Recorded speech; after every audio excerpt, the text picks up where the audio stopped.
that imploded and 5 human beings lost their lives. But I wish a good morning to you all. This morning I want to stress one of the most important aspects of your Christian life. I want to make my points. They're not many, but I want to make my points through a parable, again, through storytelling about one of my, well, maybe 2 of my many heroes, or 3. I will refer once again to the animal kingdom. Not a horse this time. There was a guy named Joe Wimberley. And he was sitting on a tree stump.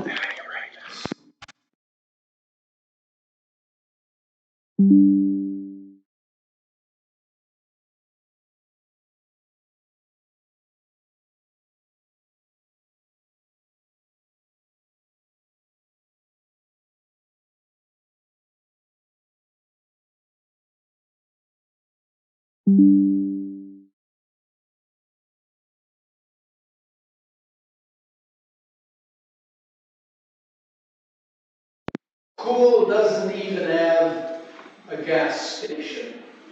It's a little bitty place. Its population is 238 people. This is a true story, as you will see. And this is Joe Wimberley. Not his son, McKinnon Wimberley, who made the news just a few years ago, in not as good a way, maybe. He was a bull rider cowboy. I don't know if you've ever watched bull riding. I enjoy cowboy life. And this is an honest picture of Bodacious.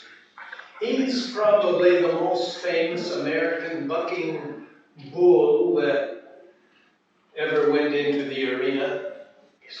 He was known throughout the rodeo world as the world's most dangerous bull. He was also known as the greatest bucking bull ever. Now, at the end of this sermon,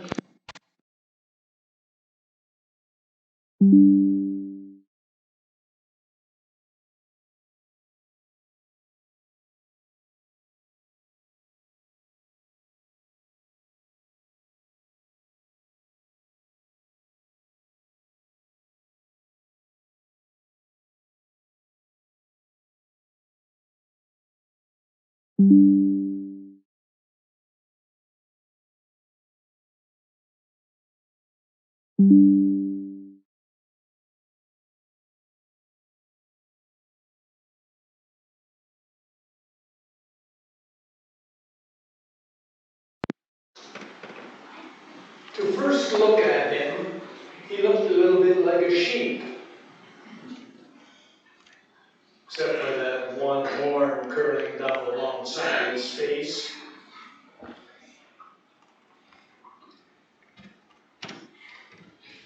But in the rodeo ring, this bull was something else.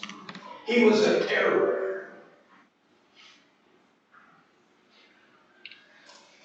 Joe's house wasn't all that much. He told his wife Paula one day, it ain't exactly the Ponderosa. It was 3.5 acres of grass, a little stable out at the back, and the little house. But Job said, it's our house, it's our ranch.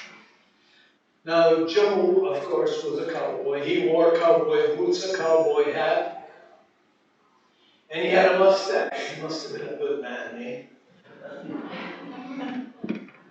He was missing one tooth right on the 50-yard line, so to speak.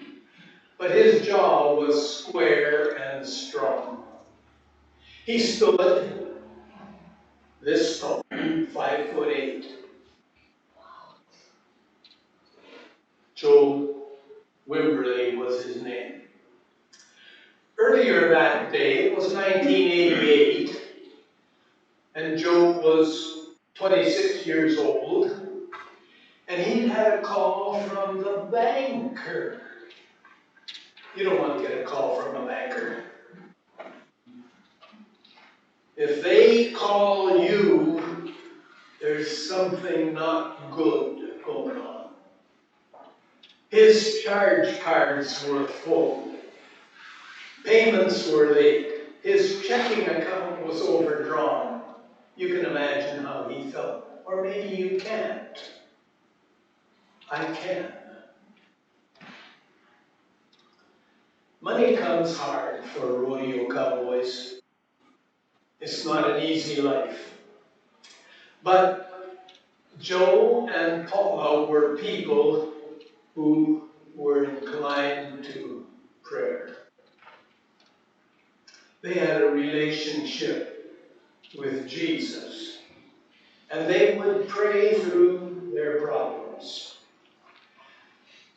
Joe didn't have a nickel to his name, except for a house, and he swore he'd never let that go. That's pretty bleak. But it was a lot bleaker for Peter. Remember Peter? He was in chains, in prison. The day of his execution had been appointed, but still the prayers of the believers ascended to heaven, and while all their energy and sympathy was called out, it was with fervent appeals, Lord, intercede in the life of Peter. We love him. He preaches your word. We love him. Care for him. And angels of God were watching over that imprisoned man. They cared. There was someone up above that cared about Peter. In Acts 12:2, it tells us that Herod had killed James with a sword. And seeing how pleased the Jews were that James, the brother of John, was now dead,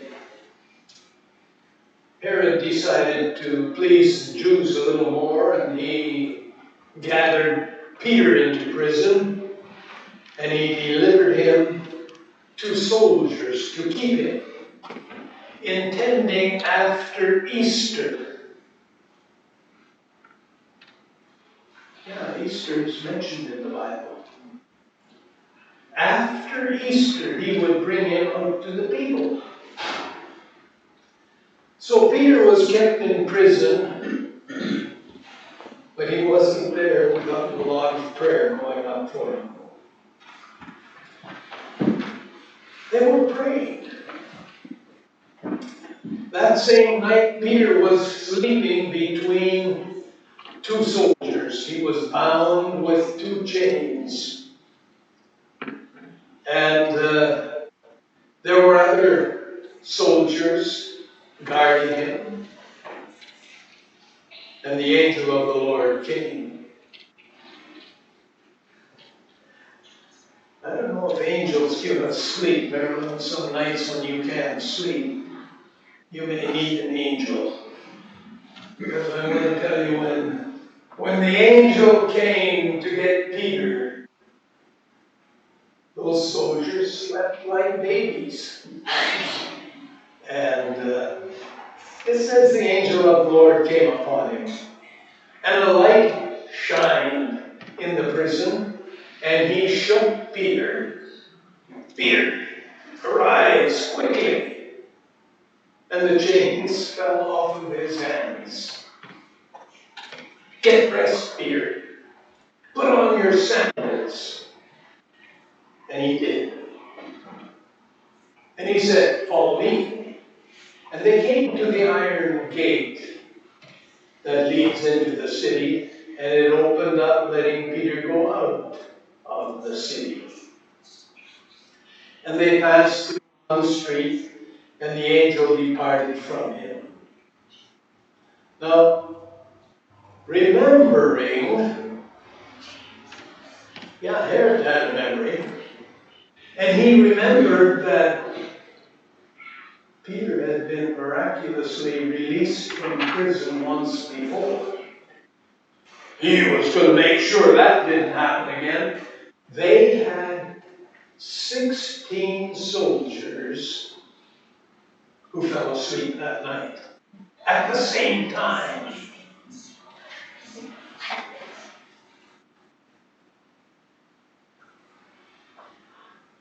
Day and night they guarded him.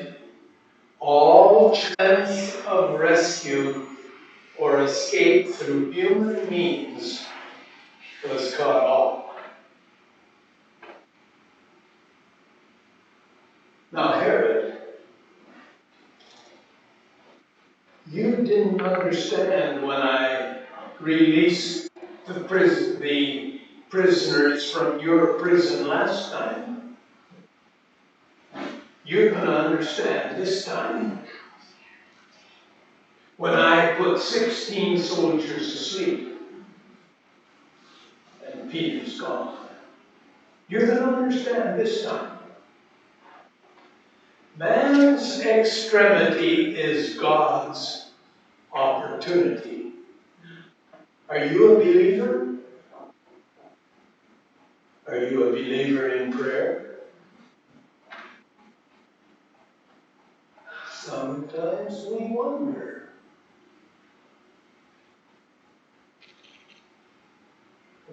I'll leave that there. Okay.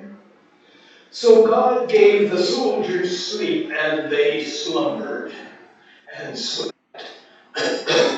And we're not the first ones who may doubt sometimes whether God hears our prayers. I know some of you are having struggles nowadays, these days. And you wonder, I don't know if you prayed for the 5 in the Titan sub, and you wonder, does God hear? You have family issues, the elderly, and you try so hard and you pray, and you wonder, does God hear?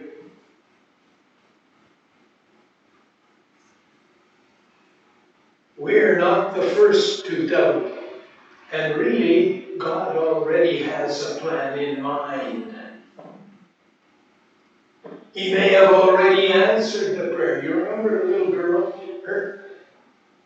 She's named Rhoda. Rhoda. You may know her, Rhoda. It has been a popular name in Christian circles at some point. Rhoda came to the door and said, "Who's there?" Peter. Who? Peter. She didn't unlock the door. She ran and told everybody, Peter's at the door. Interesting little girl, They were still praying, "Oh God, you please release Peter from prison." He was at the door trying to get in. For Joel Wimberley, Being a cowboy was all he knew, excuse me. It was all he knew. Just like my father set me on a horseback when I was 2 years old. 4 years old, he had me riding. And a few years later, I was herding my father's cattle on the road allowance because our summer pasture had gone dry. Joe Wimberly, at 13, was climbing onto the back of a steer. And when he turned 18, he became a rodeo cowboy. Soon, anybody who knew anything about rodeo, about sport, knew the name of Wimberly. There were some days when he had $1,000 in his pocket. There were other days he couldn't afford a lunch, couldn't afford to eat. But there was never a day when he wanted to trade his chaps and his spurs for a daytime job where a boss would look over his shoulder and tell him what to do. He never wanted to give up rodeoing, cowboying. It scared Paul, his wife, to watch him on the back of the bull. How they prayed. It's dangerous work. Many a cowboy has been gored or trampled after being thrown from the back of a bucking bull. It's dangerous work. But she knew that it was being a cowboy that brought a sparkle to his eyes, and she never wanted to see that fade. And so every day when he got ready to go rodeoing, she would hug him, give him a goodbye kiss, and pray for him.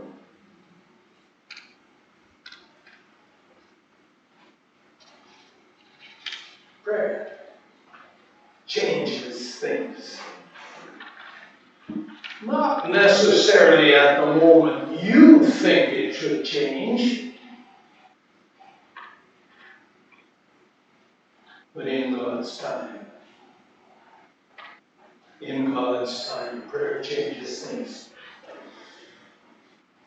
Joe was gone to the rodeos about 200 days a year. He was 100 miles away from home that day when Paula gave birth to their first child, Casey. And they had no insurance. And Paula's voice crackled over the telephone line. How are we going to pay for things, Joe? I'm going to win, Joe told her. And I'm going to keep on winning. I'll make money, we'll pay for things. And he did. He had the grace of a gymnast, and he had the nerve of a bank robber. When it came to bulls, he wasn't afraid, and he dazzled the crowds at little country fairs and big city stadiums all across the West. In the 1980s, he qualified 5 times to compete in the U.S. National Finals Rodeo. That's good. You've got to be a good cowboy. You've got to be a good bull rider to make it to the national finals. I've got a belt buckle from the National Finals Rodeo. I think it was held in Edmonton that year. They do it in Canada too. And in his best year, Joe made $80,000 riding a bull for 8 seconds. Pretty good money back then. However, times were never easy. The entry fee to even get to sit on the back of a bull, let alone ride him, you had to pay anywhere from $25 to $300. There are expenses to life. And then Sammy, the second daughter, was born. And competition was keen. You're fishermen people here. I'm a prairie dog. You may not know much about prairie life, about cowboys and rodeos. You know a lot about fishing. But if you've ever watched bull riding, names like Tuff Hedeman, like Chris Shivers, will float across your mind. These were good bull riders. They earned a lot of money. They made history. They're in the Hall of Fame. I've watched them ride, and these men are good.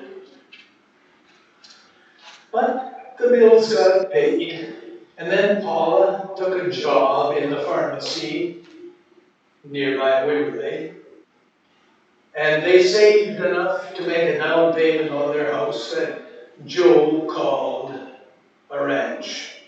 Those of us that love the farming, the ranching life, we call anything a ranch.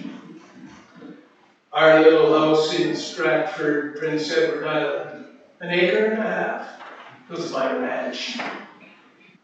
And so Joe called his little home a ranch.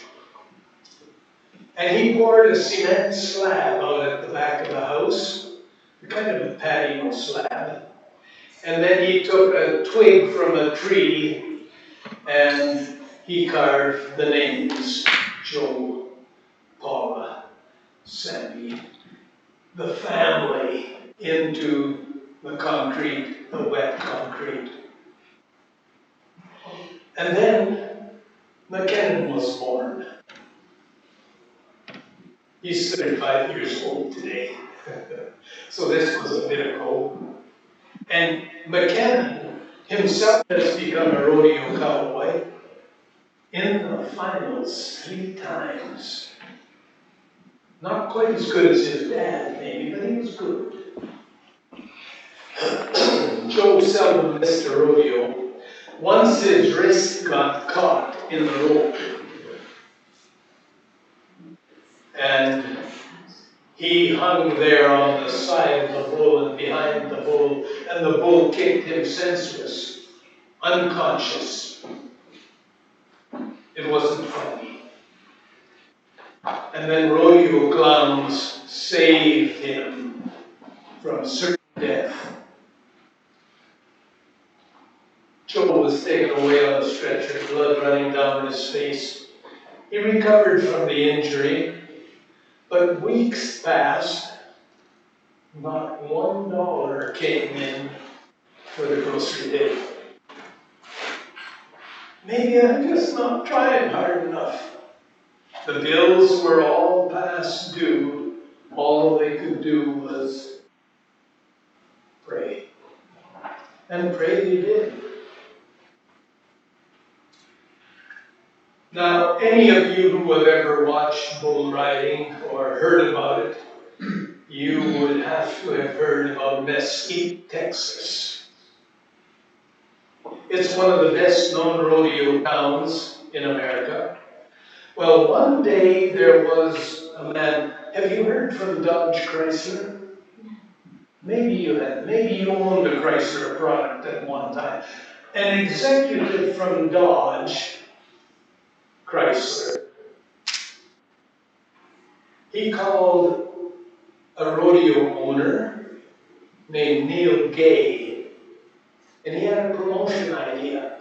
He said, If you pick the meanest, wildest, bucking bull that you can find and take him to the rodeo, Dodge Chrysler will put up $5,000 for the first man to ride the bull. And he'd have to ride it for the full 8 seconds. And the purse would grow. Every time the bull would buck a rider off, Chrysler would add $500. And the bull would be named Dodge Dakota. Dodge Dakota. That was my Dodge Dakota sitting in front of the Charlottetown Church. I had one of those trucks. So Neil Gay offered this, and all you have to do is advertise my Dodge Dakota, and you will have this money to pay your cowboys. Well, the idea was well liked, and Lester Meyer, a rodeo producer, owned a nightmarish 1,700-pound bull. You saw him a little bit ago, the one with the horn curling down over his face. This black bull had only one horn. You've got your Dodge Dakota, but no one could ride the bull. He was just too tough. No one got past 2 seconds. Week after week after week, Dodge Dakota sent the cowboys hurtling to the ground. Even a former world champion was bucked off. 2 seconds flat was all he could last. But Joe Wingley was never chosen. God, where are you when I need you?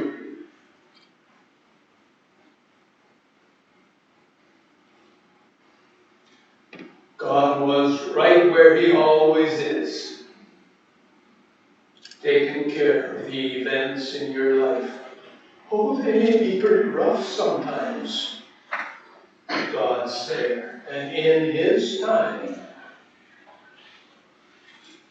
you will realize the results.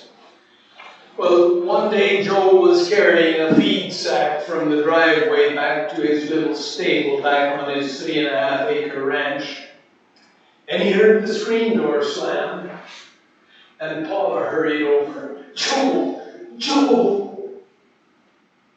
He dropped the feed sack. The rodeo called, Joe. And you drew Dakota. Joe couldn't believe it. You drew Dakota for the coming Friday. No, Joe, I ain't kidding. And the pot had grown to $9,500. Now, back in the 80s, there was a pretty good bit of money. Especially when I think that my first paycheck, $150 a month. Yeah, pretty good money.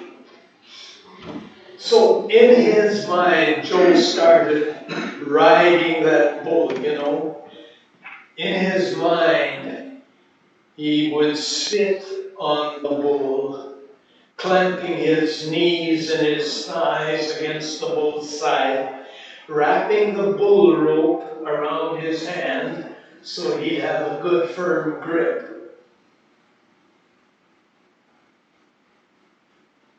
Stay loose. It's just another bull. But in his mind, Joe knew this was not another bull. This was a vicious outlaw.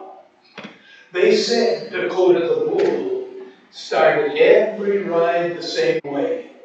He would blow out of the chute. He'd take one jump and kick his legs back up over his head, his hind legs, and then he'd step backward and he'd spin to the left in 2 seconds. All of that in 2 seconds. After that, it was anybody's guess because nobody had ridden Dakota for more than 2 seconds.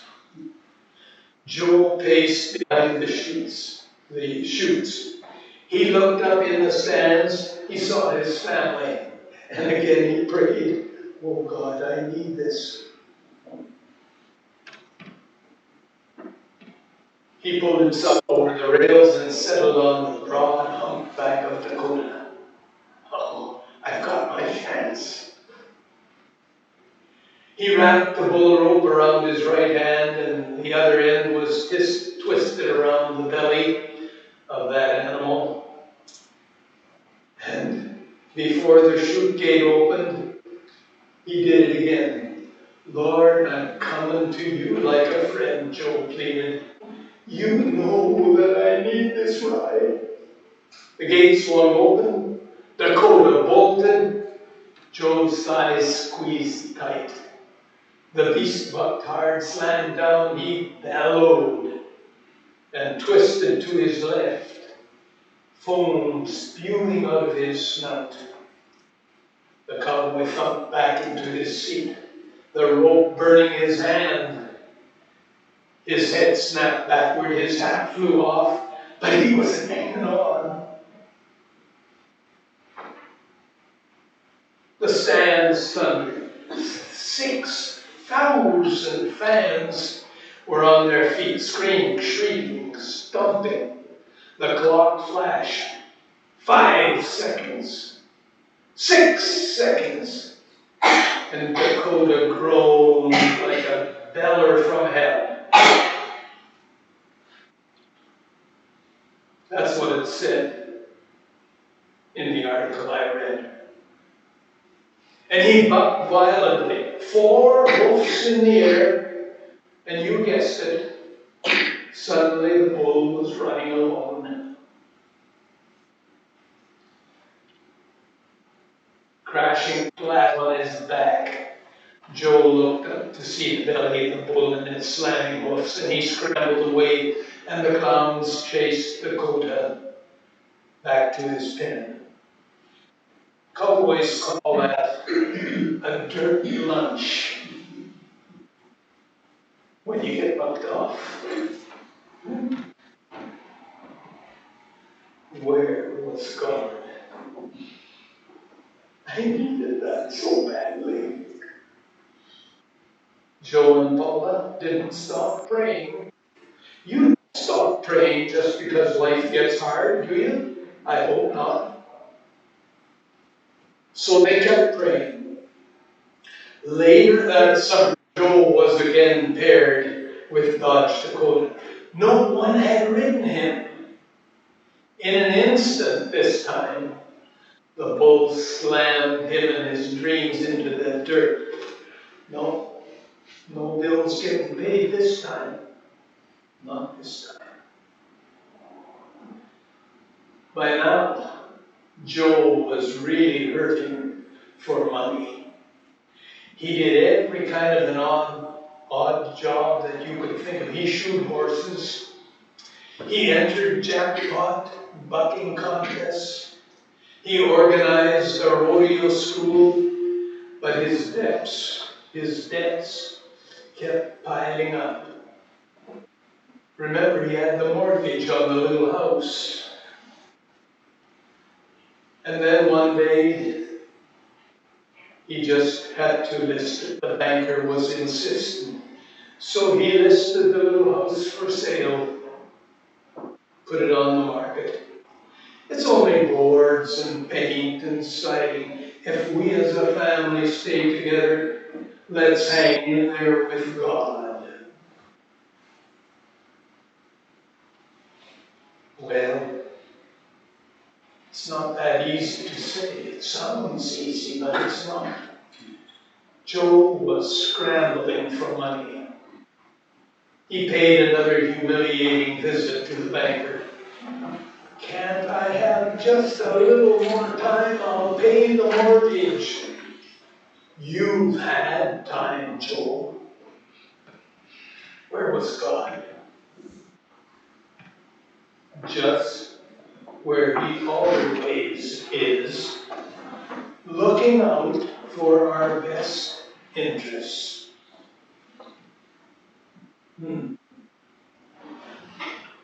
One Friday in September, Joe was riding in Mesquite, Texas. They had stopped announcing ahead of time which cowboy would ride Dakota. They drew it at intermission time. They drew the names of the hat, so to speak. The purse for Dakota had grown to $17,000. In '88, that was good money. They drew the name at intermission time, and an official called out, "Hey everyone, riding Dodge Dakota, we got Joe Wimberly." Neil Gay, the rodeo man, came by, and he winked at Joe and he said, "The third time is the charm."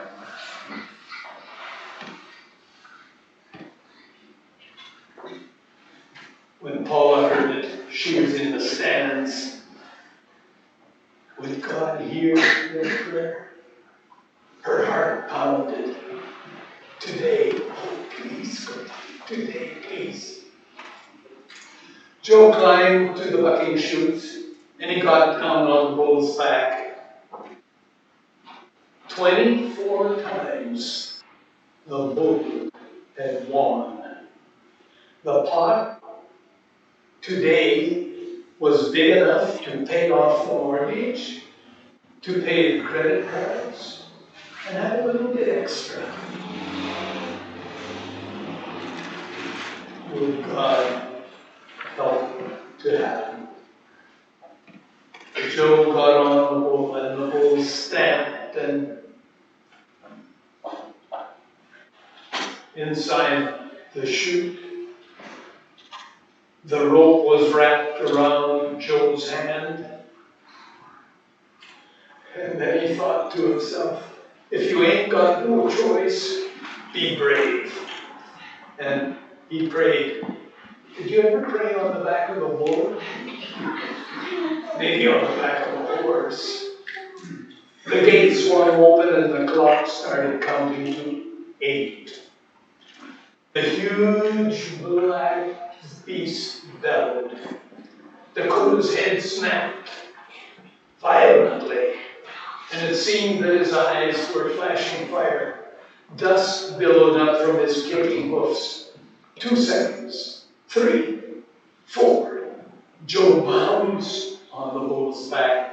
He dangled at the edge, fighting gravity. 6 seconds. 7 seconds. Joe crashed to the dirt, and the horn sounded. Almost at the same time, silence swept the arena, and the fans stared down at the rodeo boss, and he was staring at the timekeeper, and the timekeeper was staring at the clock. An excited official raised his hand. His arm. Joe had made it by 1/100th of a second. 8 minutes and 1/100th of a second was the time of his qualifying ride. Silence swept the arena, right there in the rodeo dust. What do you think Joe did? He dropped to his knees and he thanked his God, his Lord. And Paula, she near fainted. She fell into the arms of the spectator in the next seat. And the two girls sprinted down the stairs to join their dad. And little McKenna screamed, "Daddy did it! Daddy did it!"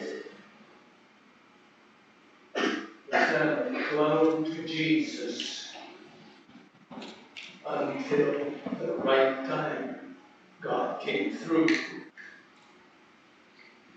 It was 2 o'clock in cool Texas when the family got home. Joe went straight to the telephone and he dialed the banker. "Hello?" came a groggy mumble. "Oh, Mr. Banker, this here is Joe Wimberly. I got good news for you. I was just calling to say that the Lord has prepared a $17,000 check. It'll pay off my mortgage, my credit cards, and there'll be a little left for me. I thought you would want to know." Where is the Lord? Psalms 50 verse 15 says, "Call upon me in the day of trouble, I'll deliver thee, and thou shalt glorify me." He's right where you expect him to be. Taking care of business. Taking care of you and your troubles in just the best way and at the best time that he sees fit. So if things are rough today, it'll be okay. Trust in the Lord with all your heart. Lean not to your own understanding. In all your ways acknowledge him. He will direct your paths at just the best time for you. Where was God 31 years ago? Right where he always is. Doing what and when and where is best for us. No matter how many steps you've taken away from God, remember it takes only one step to be back with him. Now, who can tell me what I told you today?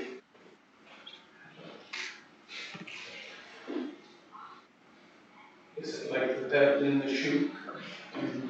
Did you hear only about the cowboy, or did you hear something else? Yes, sister, tell me.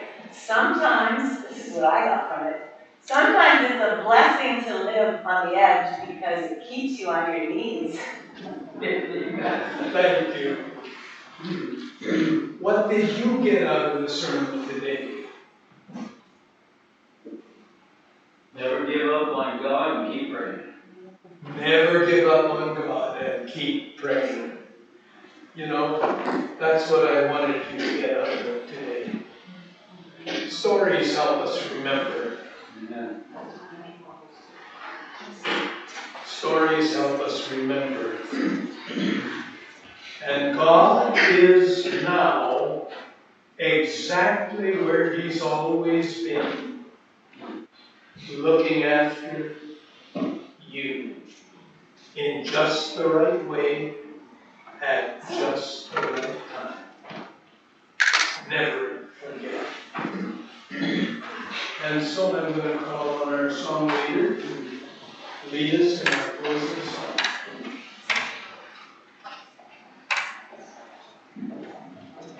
So please stand and we'll have our closing hymn. Fill my cup, Lord, 493. 493.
Heavenly Father, this is your congregation.